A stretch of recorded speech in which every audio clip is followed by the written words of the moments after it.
ભક્ત કવિ શ્રી દયારામની 247મી જન્મજયંતિ નિમિત્તે ડભોઈના શ્રી M.H. દયારામ શારદા મંદિર હાઈસ્કૂલમાં સાંસ્કૃતિક કાર્યક્રમ રાખેલ હતો, જેમાં તેઓને શ્રદ્ધાસુમન પાઠવ્યા હતા.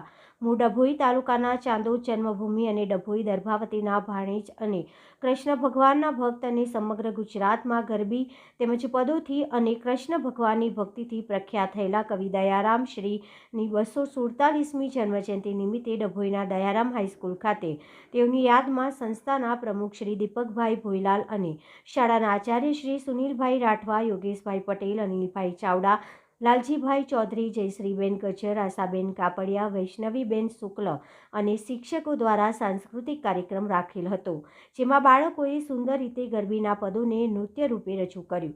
શિક્ષકશ્રીઓ દ્વારા પ્રવચન રજૂ કર્યું. આ રીતે સાંસ્કૃતિક કાર્યક્રમ યોજી ત્યારબાદ તેઓની પ્રતિમાને ફૂલહાર કરી શ્રદ્ધાસુમન અર્પણ કરવામાં આવ્યું હતું.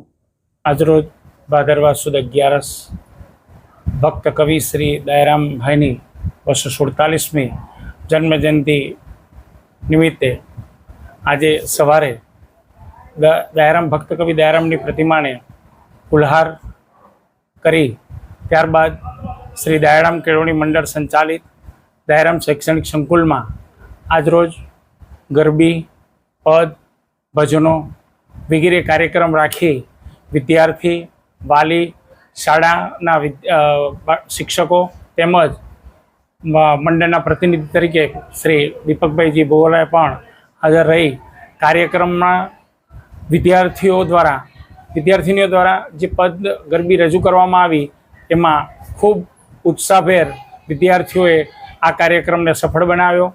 ભક્ત કવિ દયારામનો જન્મ ડભોઈ નજીક આવેલા ચાણોદ ગામમાં 1777માં થયો હતો. એમણે પોતાનું કર્મભૂમિ ડભોઈમાં વિતાવ્યું.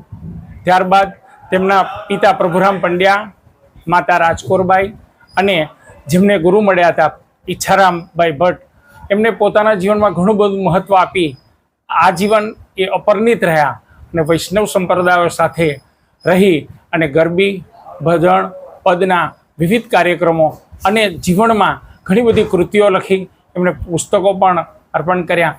એવા ભક્ત કવિ દયારામભાઈની આ 247મી જન્મજયંતિ નિમિત્તે દયારામ કેળવણી મંડળ, શ્રી દીપકભાઈ ભોઈવાલા સાહેબ તથા શાળા પરિવાર એવા ભક્ત કવિને કોટી કોટી વંદન.